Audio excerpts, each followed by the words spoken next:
En 9 ans, ce sont 1170 jeunes monégasques et résidents de la Principauté qui ont pu bénéficier d'un accompagnement de la commission d'insertion des diplômés dans le cadre de leur première recherche d'emploi. Une volonté du gouvernement de favoriser l'intégration dans le tissu économique monégasque des jeunes diplômés. Muriel Bubio a récemment remplacé Maryse Batalha à la tête de cette cellule, un changement qu'elle souhaite opérer dans la continuité.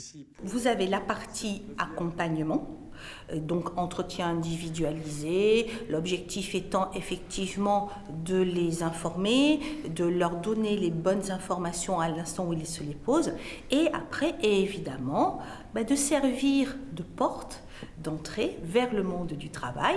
Donc, on les introduit auprès des entreprises, on les recommande, on appuie leur candidature. S'appuyer sur les nouveaux moyens de communication et s'adapter aux nouvelles demandes des entreprises, c'est tout l'enjeu de cette cellule aujourd'hui reconnue par les professionnels. Cette année, 27 nouveaux partenariats ont été signés avec des entreprises de la Principauté.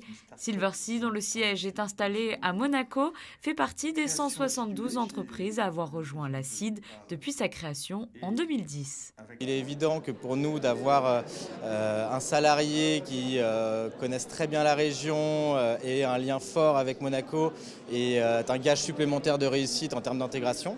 Et c'est vrai qu'on a eu la chance, grâce justement à la commission d'insertion des jeunes diplômés, de trouver vraiment la perle rare, c'est-à-dire quelqu'un qui a pu faire sa carrière aussi en dehors de Monaco, ce qui permet de développer son expérience et sa connaissance, on va dire, du monde de l'entreprise. Cette perle rare, justement, est Claire Fissor, une jeune trentenaire tout juste rentrée en Principauté, car cette commission s'adresse aussi aux expatriés monégasques désireux de rentrer dans leur pays. Ça correspond complètement à mes études. Après, ça a été plus long que ce que je pensais, mais dans l'absolu, pas si long que ça. J'ai dû mettre 4 mois ou 5 mois pour trouver. Donc, j'avais un objectif de mettre 2-3 mois, mais il y avait les vacances d'été au milieu. Donc, au final, j'ai trouvé quand même très, très rapidement. Elle m'a donné pas mal de conseils sur quelles étaient les entreprises à contacter, etc. Et donc, du coup, voilà, on a fait un plan d'action toutes les deux et j'ai fini par trouver un travail grâce à elle. 130 nouveaux jeunes ont ainsi bénéficié d'un suivi auprès de la commission d'insertion des diplômés en 2018, dont 16 expatriés.